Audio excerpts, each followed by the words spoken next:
Hola, buenos días. Mi nombre es Carlos García, soy profesor universitario y colaborador de Danisoft.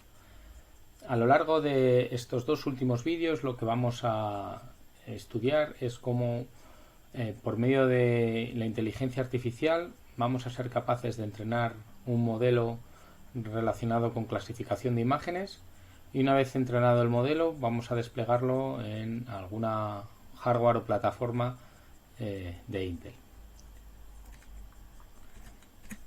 Entonces, el objetivo principal de estos dos últimos vídeos consiste en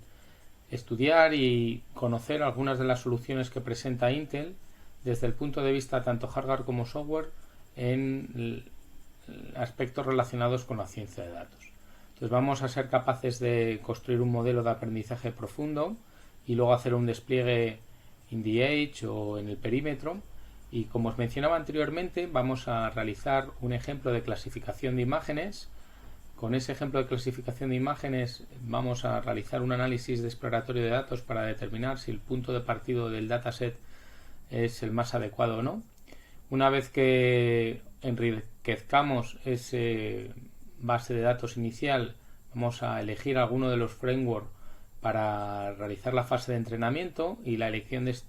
este framework va a estar asociada a alguno de los frameworks que están optimizados en plataformas de Intel. Una vez entrenado el modelo, lo congelaremos y lo optimizaremos para posteriormente su despliegue. Esta fase de optimización y despliegue, para ello vamos a utilizar un framework de Intel para realizar la inferencia que se conoce con el nombre de OpenVINO. Y una vez que tengamos la red ya neuronal preparada en formato OpenVINO, realizaremos el despliegue en hardware específico de Intel, tanto como la CPU que tengo disponible en el equipo de sobremesa, como una GPU integrada también de Intel en el propio equipo y un acelerador específico para acelerar cómputo relacionado con inteligencia artificial, que es el Neural Stick de Intel. Antes de comenzar a realizar todo el ejemplo completo, voy a presentar de alguna manera cómo el área relacionado con la inteligencia artificial ha ido sufriendo en los últimos años una evolución importante y fruto de ello encontramos el auge en el interés de la comunidad científica en general. Estos datos que de alguna manera se presentan en las transparencias ponen en relieve esa importancia que ha ido ganando el análisis de datos y la inteligencia artificial, y lo que nos viene a reflejar es que un usuario medio, por el hecho de navegar por internet, va dejando información a medida que va navegando y podemos cifrar esa información o creación de nuevo contenido en torno a 25 GB por mes por usuario. Si nos movemos al ámbito de un vehículo de los que denominan smart cars, que tienen un montón de sensores pues para prevenir posibles accidentes o mejorar, facilitar la conducción a un usuario ordinario, pues esa captura de información por medio de los sensores y análisis de la misma pues puede producir en torno a 50 GB por día. Y si nos vamos a un hospital en el cual se realizan un montón de pruebas médicas y tenemos a cada uno de los pacientes con su historial médico informatizado, pues el volumen de datos que se crea a diario es mucho mayor. Y si nos vamos a un aeroplano cuyo número de sensores es todavía mayor, pues lógicamente la avalancha de datos es mayor y así sucesivamente. Luego, el principal reto que se presenta para la comunidad de análisis de esa información es no solamente recoger ese volumen cada vez mayor de datos, sino en un tiempo razonable hacer un diagnóstico y extraer información relevante de los mismos con el fin de realizar un modelo predictivo para determinar ciertos comportamientos, ¿no? Y en función de ese modelo predictivo pues a adaptar la sociedad con un fin de mejora de la calidad del ser humano global. Si hacemos un pequeño recorrido por la historia acerca de la inteligencia artificial, podemos datar de los orígenes de la inteligencia artificial en torno a los años 50 del siglo pasado con la descripción del perceptrón, donde teníamos una neurona con las correspondientes conexiones que se podían de alguna manera adaptar los pesos de esas conexiones. Y esa idea de inteligencia artificial la podemos denominar como inteligencia 1.0. Sin embargo, a raíz de Google y de la creación de redes, lo que se denomina redes profundas, con la aparición de la ANSNet en el año 2012, pues hablaríamos de una inteligencia artificial nivel 2.0, donde ese concepto de perceptrón desarrollado y creado una red con muchísimas capas, lo que nos ha manifestado es que somos capaces de clasificar imágenes casi también como el ser humano, y con el auge de todas esas redes neuronales profundas y sus diferentes evoluciones, no solamente para clasificación sino para detección de objetos y demás, pues nos encontramos a día de hoy con una capacidad de la inteligencia artificial de facilitarnos sustancialmente la vida, sobre todo en el ámbito de clasificación de imágenes. Lo que es cierto es que esta evolución no solamente ha venido motivada por la creación de estas redes neuronales profundas, sino también porque a día de hoy tenemos mayor capacidad computacional que hace un 40 o 50 años, y esto ha permitido mejorar sustancialmente no solamente los algoritmos, sino la velocidad de procesamiento. Entonces, lo que yo os propongo a lo largo de estas pequeñas transparencias es como un pequeño viaje por un problema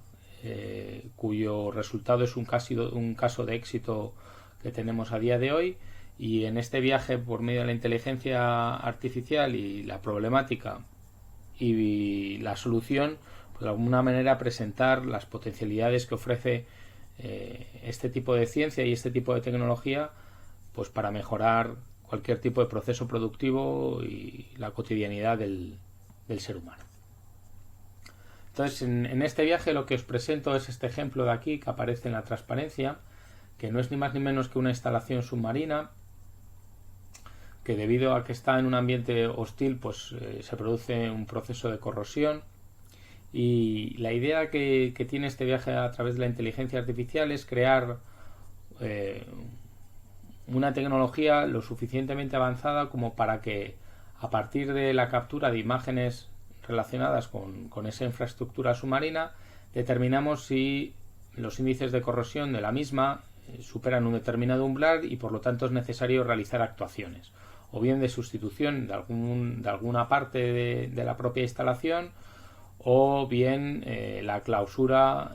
con el fin de que no se produzcan, por ejemplo, derrames petrolíferos o otro tipo de problemas. Entonces, en este viaje que os presento, la primera fase consistiría en capturar fundamentalmente la información. Aquí lo que os propongo es que esa captura de información sea lo más automática posible y se pueda realizar por medio de pequeños drones submarinos que vayan capturando información por medio de cámaras. Lo que está claro es que no solamente hay que capturar esa información, sino que hay que almacenarla de manera ordenada en una pequeña o gran base de datos con el fin de poder procesar esa información y extraer la información relevante. Y ese proceso de información pues consistiría en, primero, una limpieza de datos que por algún motivo no se adquieran de manera correcta, y una vez que ya tengamos esos datos limpios y preparados, pues por técnicas relacionadas con Machine Learning, ser capaces de extraer la información relevante en una infraestructura computacional como podría ir en una nube, ¿no? Este proceso de caso de éxito pues viene a datar que el despliegue de esta primera fase relacionada con la adquisición de datos, pues podemos rondar en torno a 12 semanas para construir básicamente la adquisición de la información, describir cuál es el mejor método de almacenamiento y la infraestructura necesaria para su procesado y almacenamiento final. Una vez que tenemos ya la información preprocesada y preparada, lo razonable sería, mediante esas técnicas de Machine Learning y Deep Learning, entrenar un modelo que nosotros tengamos con el fin de tener un modelo ya optimizado que me permita extraer la información relacionada con la corrosión de la infraestructura submarina. Es cierto que esta fase es una de las más costosas en tiempo de ejecución, y históricamente se ha venido haciendo sobre todo con aceleradores de Nvidia que ofrecen un rendimiento bastante interesante, y por este motivo Intel ha venido realizando grandes esfuerzos para tratar de converger y mejorar sustancialmente el rendimiento en la fase de entrenamiento. Y lo que ha venido haciendo es, por un lado, generar productos cada vez más potentes desde el punto de vista computacional, como son los procesadores Xeon de alta gama con extensiones vectoriales de un ancho de vector elevado, como el que hemos mencionado en vídeos precedentes. Eso por un lado, y por otro lado, desde el punto de vista software, generar librerías optimizadas que nos aceleren los tiempos de cómputo relacionados con toda la fase de entrenamiento. ¿Vale? Esto se basa fundamentalmente en que las operaciones de estas redes neuronales se asemejan mucho a operaciones matriz vector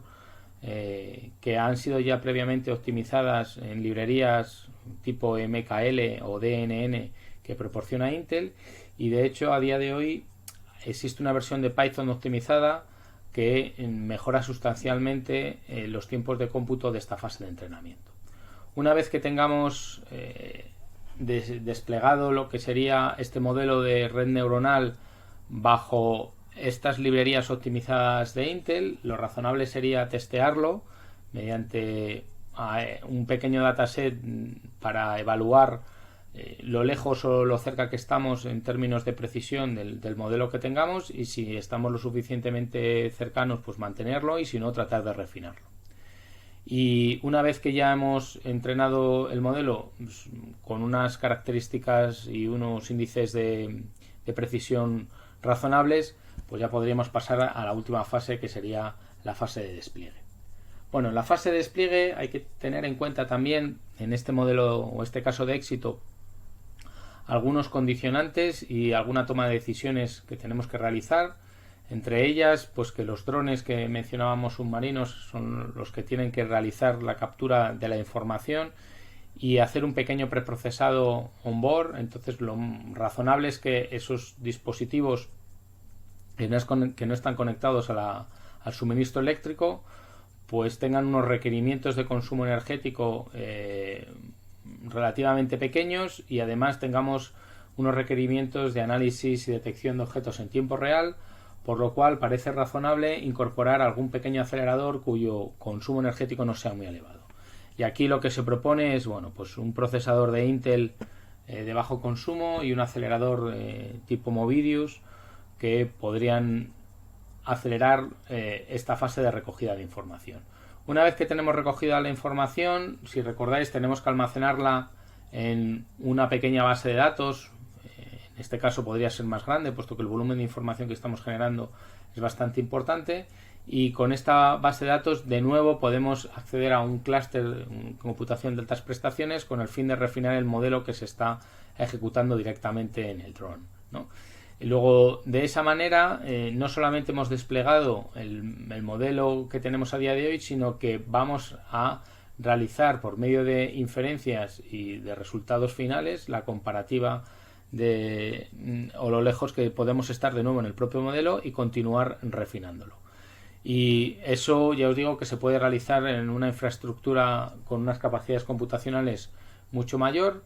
y con el fin final de poder realizar no solamente la fase de entrenamiento, sino la fase de inferencia pues lo más rápidamente posible.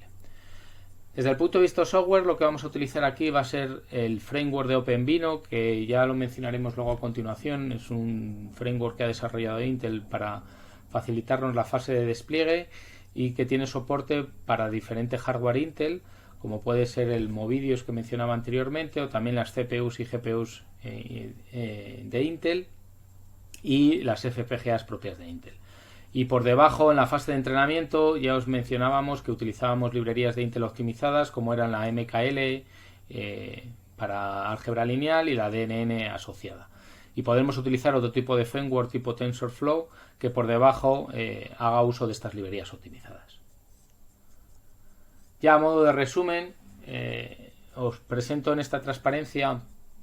un poco el ecosistema global que hemos estado comentando y qué soporte tiene Intel y qué facilidades tiene Intel para realizar algún proyecto relacionado con inteligencia artificial. Por un lado tenemos la fase de la comunidad, que está relacionada con necesidades que tiene la propia comunidad para ir mejorando en estos aspectos, y mediante este feedback que tiene la propia comunidad, pues hay un programa propio de Intel relacionado con el IA de inteligencia artificial, con varios casos de ejemplo, incluso documentación, para facilitar, ya os digo, la adaptación de cualquier tipo de proyecto en este sentido.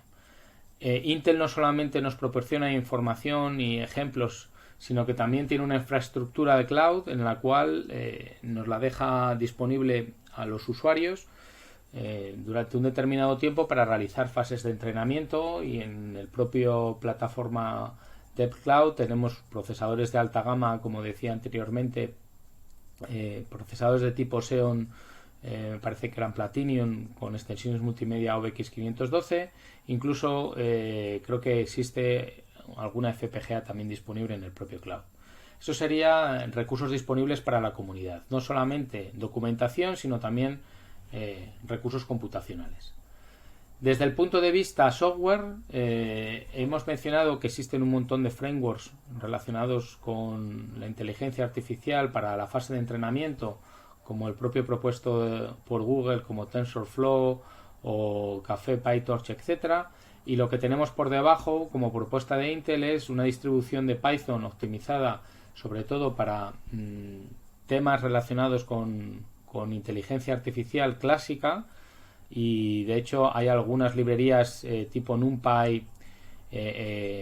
etcétera, que están optimizadas para la arquitectura de Intel y compilada con compilador de Intel con opciones de optimización bastante elevadas, que nos van a facilitar los tiempos de ejecución tanto en la fase de desarrollo como en la fase de entrenamiento. Y os decía que eso también está soportado por las propias librerías de Intel que andan por debajo de muchas de estas plataformas. Y luego no solamente en la fase de entrenamiento, sino, repito, en la fase de despliegue con el framework de OpenVINO, que nos facilita y nos deja de manera transparente para un usuario la fase de despliegue. Es decir, cambiando una pequeña línea de código de ejecución nos permite hacer el despliegue en diferentes hardware de Intel, ¿no? Que es el hardware que tenemos aquí en esta parte. Es decir, podemos hacer un despliegue de manera bastante amigable para un usuario final en diferentes tipos de procesadores de Intel. Tenemos incluso FPGAs de Intel, algunos dispositivos específicos